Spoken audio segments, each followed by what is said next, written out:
You know, I just got back from Rome, and of course the menus in Rome tend to be similar, right? Arrabbiata, amatriciana, etc. But if you spend a little bit more time there and really seek out interesting places, you'll find surprises. One of them is a cloud bread. It's made in a bakery near the Vatican, and they fill that puffy bread with salad, a spaghetti with prosciutto, Parmesan and peas, and then a gnocchi that's made with flour and not potatoes. So stay tuned as we suss out what is old and what is new in Italian cooking. Funding for this series was provided by the following. Introducing Heston Pro Bond. Crafted from the resilience of cold-forged stainless steel, we collaborate with top chefs to redefine cookware and the kitchen experience. Italian craftsmanship meets innovation with Heston Pro Bond.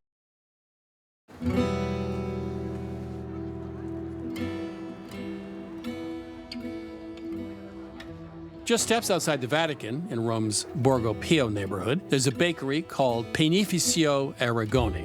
This bakery has made bread for every pope, from Pius XI all the way to Francis. And they also bake a kind of bread unlike anything we'd ever seen in Italy.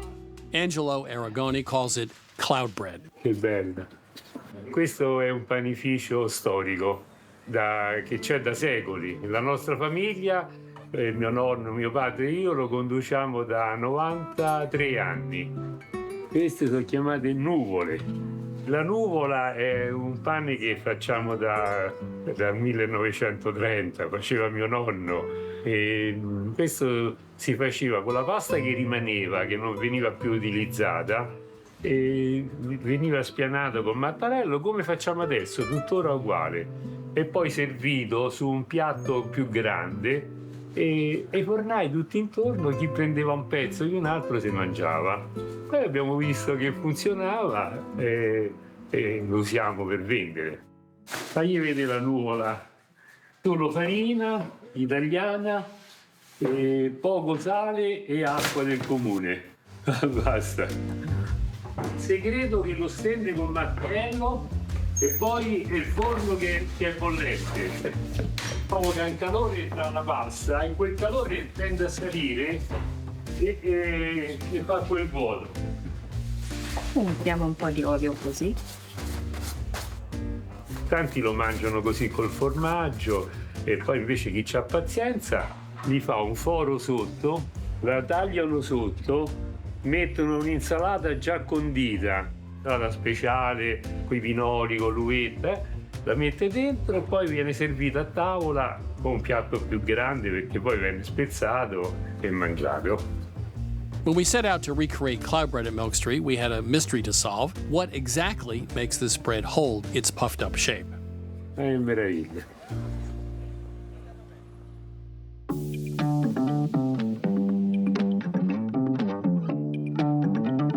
So I have been asked to work on this really interesting cloud bread from Rome. And so I've been asked to try and replicate that in a home oven. So there's a few challenges, but I'm getting closer, very excited. Even though I'm using a really hot oven, I found that just putting the dough right on a cookie sheet didn't really puff at all. This isn't really sticking to my hands at all, so I've added a little extra flour, but let's see if it still puffs with that much flour in it. So this one's a little bready, and that's not really what I'm looking for. I want something with a little more snap to it. This one was a little too thin, so I'm kind of getting the puff on the edge, but I'm not getting enough steam in the middle to kind of lift the center of it. This one's a little bit thicker, so we're getting a little bit more of that. So I'm gonna try and see what can happen with that. So I think what I'm gonna do is see if I can use some kind of baking stone or steel, and what position in the oven is really gonna replicate kind of that pizza oven experience that they had in Rome. So we'll see what happens. So what is cloud bread? I saw you make it, and it's this big puffy loaf. It's like nothing I've ever seen. It was invented in Rome at a bakery near the Vatican, Panificio Arrigoni, and this guy, Angelo's, who's still there, his grandfather started it in 1922. And it was sort of a happy accident that he figured out how to make this bread. I still don't really understand why it works or how it works. So when we came back to Milk Street, we basically said, hey, take some pizza dough, roll it out, and make it puff. So what worked, what didn't work, what did you find out? Well, some of the things that we found really needed to happen was the oven had to be hot enough. That was something, if the oven wasn't hot enough, you just weren't going to get any kind of puff. The amount of yeast made a difference, and also the amount of water seemed to make a big more difference. hydration Right. gave You it needed more that steam to make it puff. So this starts as a basic bread dough? Yes, really simple ingredients. All-purpose flour, salt, yeast. Is this like just a teaspoon or half a teaspoon? It's a teaspoon and some water. So if you want to mix that up, Chris. The other thing I found was that even though the dough is really wet, if you continue to knead it, it takes about 8 minutes. It comes together and then it's not so sticky. So, hold on a second. I don't see a mixer here. So, am I the mixer? You are the mixer, yes. So you do this by hand? Okay. You do it by hand, yes. Okay. So again, it's going to seem like it's too wet, but it isn't. You have to be committed. I think that's what we found out. So you don't want to add too much flour, even though it's going to seem like you want to add more flour. If you add too much flour, it's not going to puff. Like I said, some of them will be amazingly puffy, and some of them will half puff. It's like a cloud. Every cloud is different, right? So some of them... You're getting like, you're becoming an artist now. Right.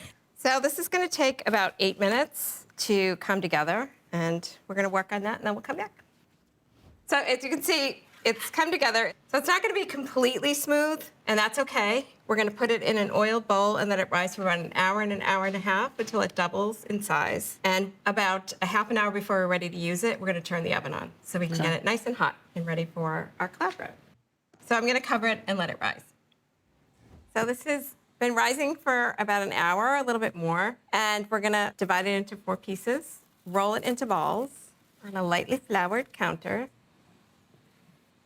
When I was working on this, I would just roll them out and put them in the oven, and some of those were not rising very well. So I found the ones that sat longer rose higher. So letting it rest for about 15 minutes after you roll it into the balls really seemed... But you do that for pizza, though, wouldn't you? You would cut it into 4 pieces, roll in the balls, and let it sit and rest. So that would be typical for pizza, too. Right. So we're just going to roll these into a ball, cover these with a towel, and let them rise for 15 minutes. Okay, so these have been sitting for 15 minutes. We're going to roll them into 8-inch rounds. They don't have to be perfectly round. They'll still work. So we're going to finish rolling these out, and then we're going to bake them off. So moment of truth, you ready? We're going to bake this up. Yeah, I really want to see this work because I can't process this yet. So why, right? Yeah. Well, one of the things we found was really critical, again, resting the dough when it was in the balls, and also having something really hot in the oven, like a pizza steel, a pizza stone, or if you don't have that, flip over a baking sheet. But you need something really hot for this to go on. So that'll take about 8 to 10 minutes, and then we'll bake the rest of them and make the salad. And now we wait. And we pray.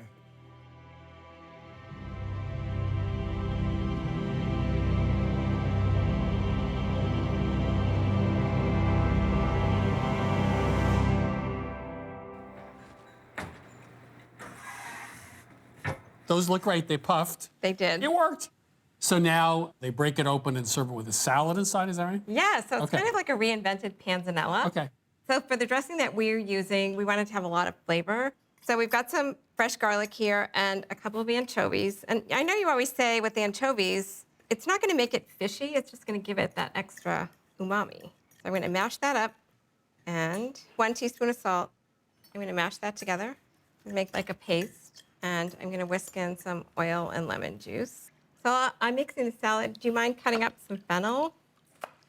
I like fresh fennel in this because it's kind of licoricey and crunchy, a little extra crunch. I'm going to add a little pepper.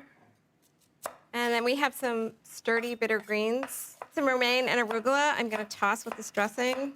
And I'm going to add some toasted pine nuts and Parmesan cheese. Okay, that's enough. Okay, so do you like raw fennel? I love it. I do. I put it in my salads all the time. The salad looks great, so now we can plate it up. Let's take one of the cloud breads, and it's optional to kind of brush it with a little olive oil. What is this like to make it pretty? Or is Yes, this of course. to soften it or something? It's all about that. Oh. So if you don't have to do that, I do think it looks pretty. And if you've got a really good quality olive oil, I think it's a little extra flavor. And then maybe a little sprinkle of salt.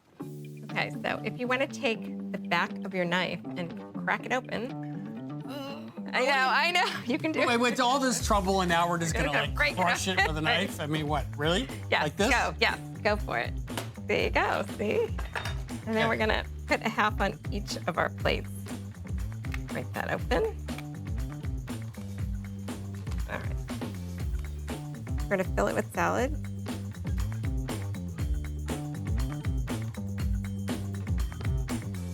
Okay. Some extra cheese? Yeah? Okay. Salad's really good. I love that dressing. I think it's really, Yeah, the dressing's really good. I think it's the anchovy. If you care about presentation, once in a while I do. I mean, this is great presentation. If you serve this, people are gonna go like, that's pretty cool. Right. But it's also simple. It's bread and salad together, so. Salad, bread, nice presentation, what's not to like? We love it. Yeah.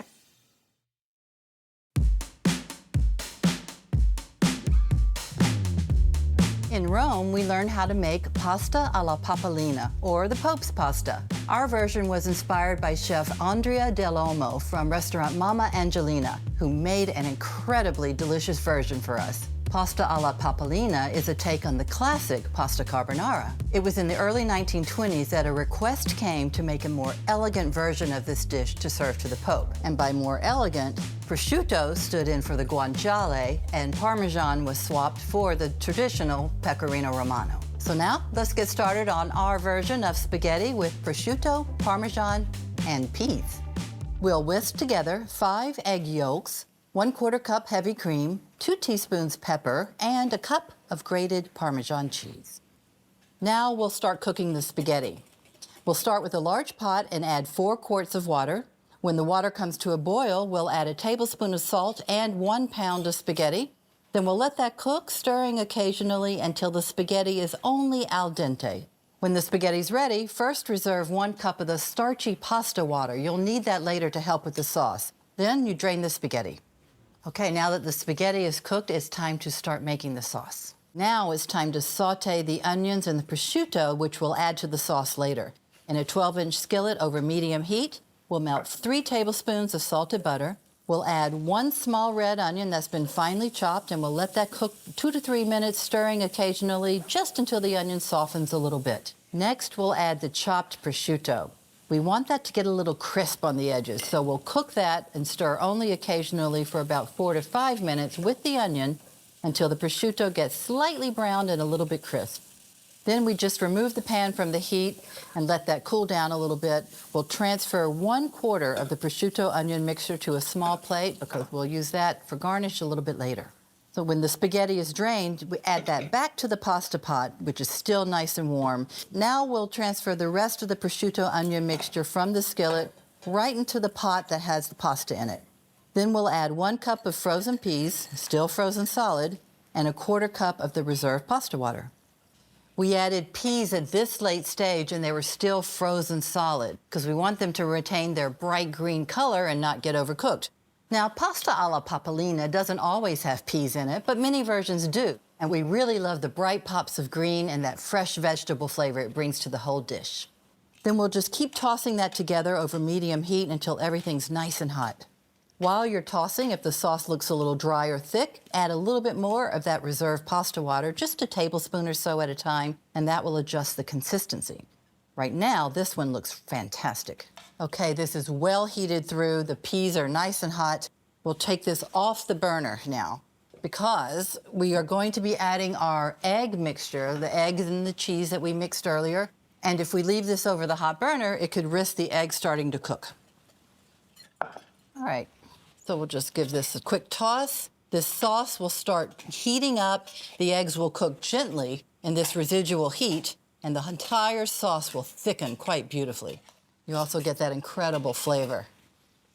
Okay, the eggs and cheese are fully incorporated. Now, if you noticed, we did not add any salt while we were making this dish, other than the pasta water, of course, because the prosciutto has a little bit of saltiness, the Parmesan that goes in with the eggs has a little bit of saltiness as well. So you wait until the very end to taste after it's sauced, then you can always adjust the seasoning. Okay, we are ready to serve this while it's hot, of course. Alrighty, get a little bit of prosciutto, a little bit of peas, of course, in every serving. All right, and then we'll top with some of our reserved prosciutto here to add a little bit of crisp texture, and of course, some extra grated parm. Okay, So we have a nice, creamy, rich, but lighter and more elegant spaghetti with prosciutto, Parmesan, and peas. Every bit as good as carbonara, but actually a little bit better.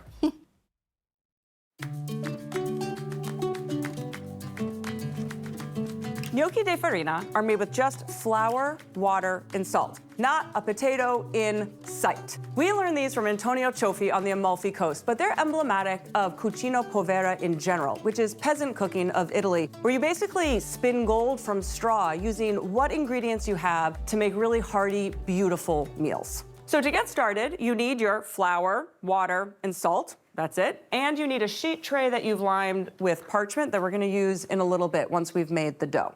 All right, to get started, we have 2 cups of water boiling. We're gonna add 1 teaspoon of salt, and then we're gonna add 2 cups of all-purpose flour. I wanna warn you that at first, it's going to look like a disaster. It's going to clump together, but you're just gonna keep stirring, and what you're going to do is develop a beautiful, soft dough.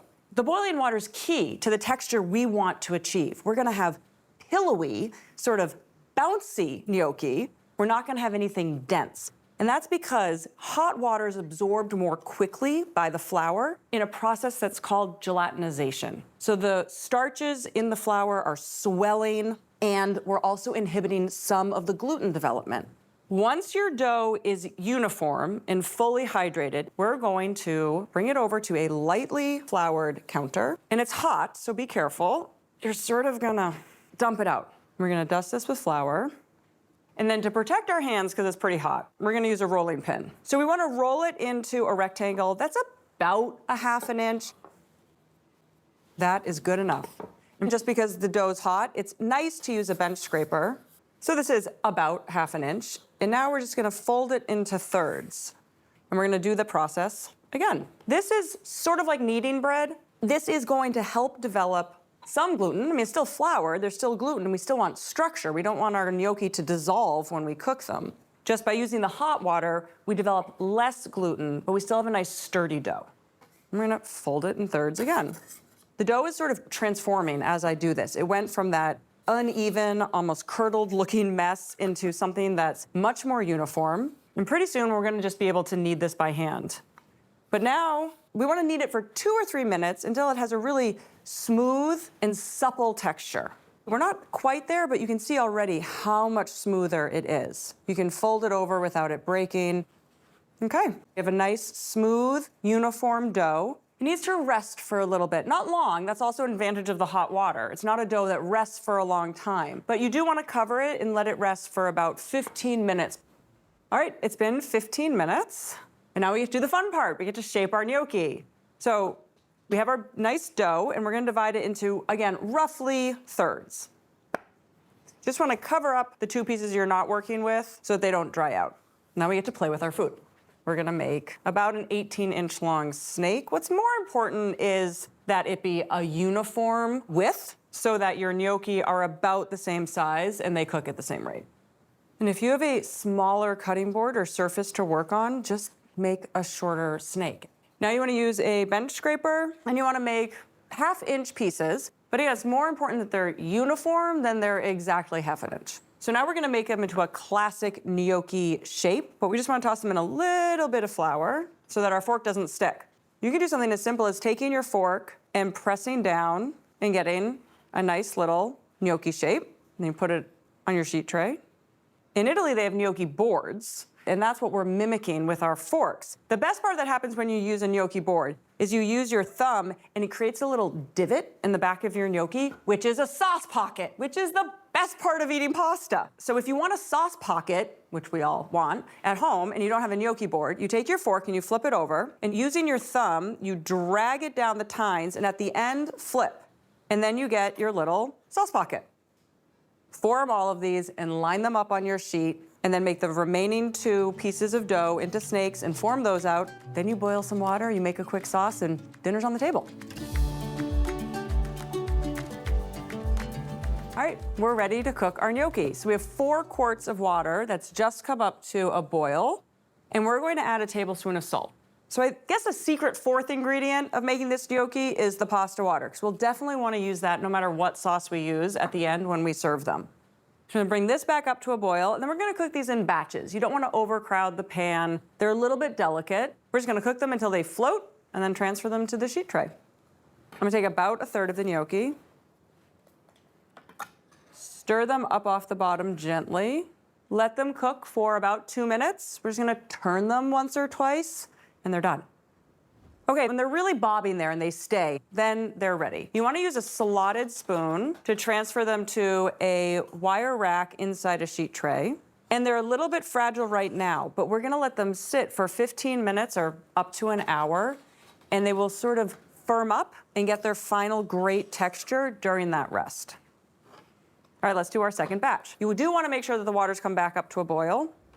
All right, all of our gnocchi is cooked, and now we have to make the sauce for those sauce pockets, right? We're making a simple pancetta, garlic, and Parmesan sauce. They're great with tomato sauce. They're great with butter and Parmesan cheese. To make our pancetta sauce, we start with about a tablespoon of oil in a skillet, and then we add our diced pancetta. We want to render the fat and for the pancetta to get nice and crispy.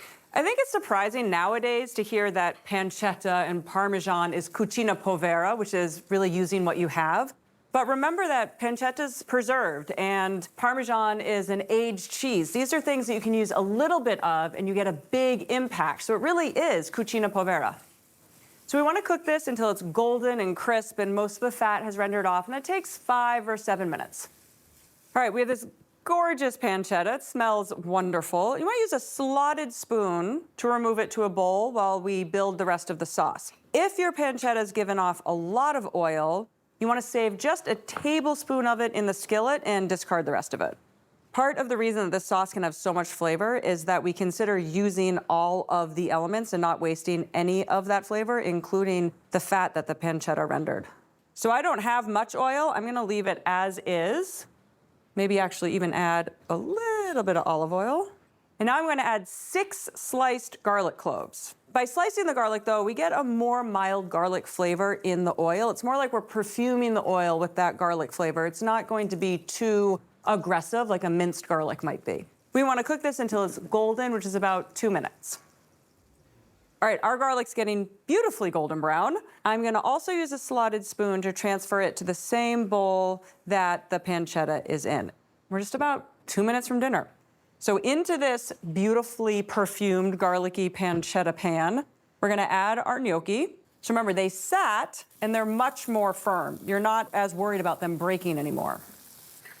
To this, we're going to add some chili flakes, a 1/4 teaspoon, a 1/2 teaspoon, none, it's your preference. I'm gonna add a 1/2 teaspoon. And now that secret fourth ingredient to our gnocchi, the pasta cooking water.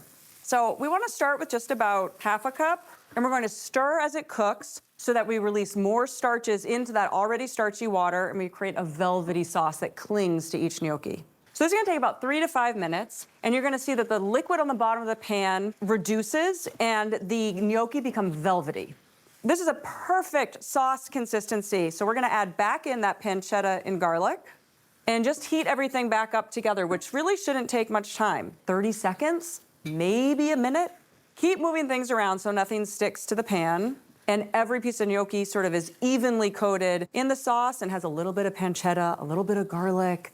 Every bite is perfect. All right, this is done. So we're gonna turn the heat off, and now we wanna build that final punch, that contrasting note that we love. This dish has plenty of fat in it, plenty of richness, plenty of umami, and so a little fresh lemon juice and some fresh parsley are gonna give it that extra sort of fresh punch, that contrast with the rich, savory base we created. And then it's nice to gild the lily. A little drizzle of olive oil to help it have the right texture, sort of a silkiness at the end. Now we're ready to plate up, and that's when we add the Parmesan. If you serve this with a nice bitter salad, something simple like some arugula or radicchio with a lemon vinaigrette, you're gonna be in heaven. This really is spinning gold from straw. These gnocchi have that pillowy, sort of soft, bouncy texture. They're not dense at all. We have a sauce that has so much flavor from a handful of very common ingredients. This is Gnocchi di Farina with pancetta and garlic sauce. You can get this recipe and all the recipes in this season of Milk Street at milkstreettv.com. Recipes and episodes from this season of Milk Street are available at milkstreettv.com, along with shopping lists, printer-ready recipes, and step-by-step videos.